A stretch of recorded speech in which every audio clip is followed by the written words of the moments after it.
future, time travel is outlawed, used only in secret by the largest criminal organizations.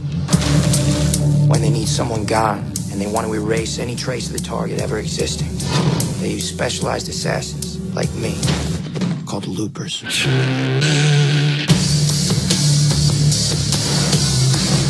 You're a looper? You know what we do? And the only rule is never let your target escape, even if your target is you. Ryan, wanted to start with you. In Brick, you changed the look of noir, and I wondered if you were trying to do the same thing in Looper with westerns. I like that you went to the Western genre with it. It is something where one of the things that's fun about sci-fi as a genre is it pairs really well. It kind of demands to be paired with another genre. So, you know, like Blade Runner was sci-fi noir, or Alien was sci-fi monster movie. And so it kind of starts as a sci-fi noir, and you're right, it kind of turns into a sci-fi western by the end of it. But I will say that's never the thing you start with. You start with an idea and a theme and some characters that you care about, and then you figure out what is going to serve that best. You figure out how the genre can best support the stuff that you're trying to say that you care about. And so it always comes from there, and hopefully the end product is something that mixes things up in an interesting way. So what were you trying to say with Looper?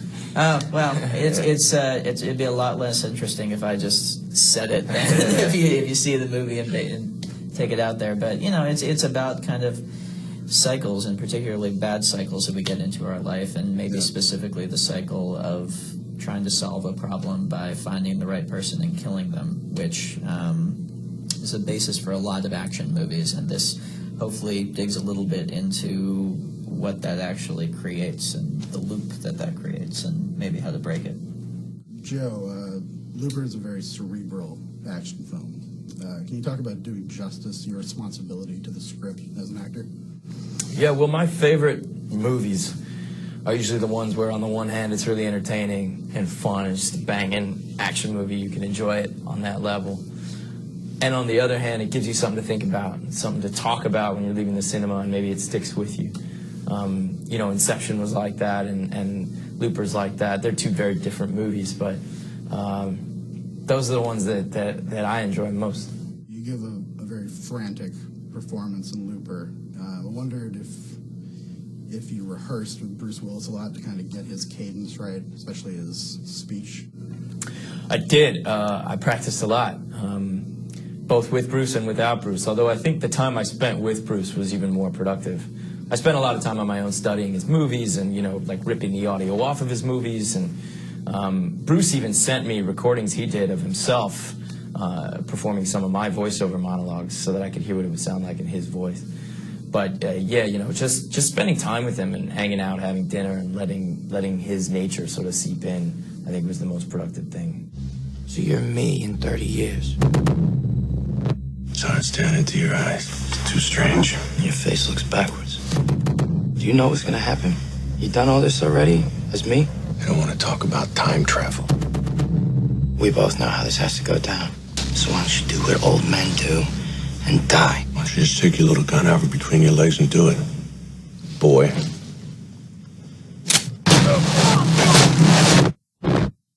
My favorite sequence was the part that takes us 30 years into the future. Yeah. And I just wondered how you kind of conceptualized that and realized it. Yeah.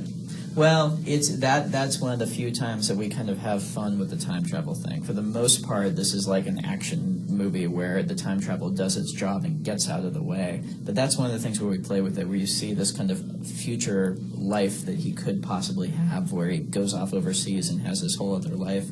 And it was fun also because that let us, you know, we shot that sequence in Shanghai, and it let us go into kind of like a more expansive visual sci-fi world and let us play in that realm, even if it's just for this little contained sequence. Joe, I wanted to ask you about making the transition from being a child actor to adult roles. Can you tell me what the hardest thing about that was? Sure. So when I was 19, I quit acting. I just finished Third Rock from the Sun and wanted to go to college, and so I did. And then by a couple years later, I realized I really missed it and wanted to get back into it, and no one wanted to hire me.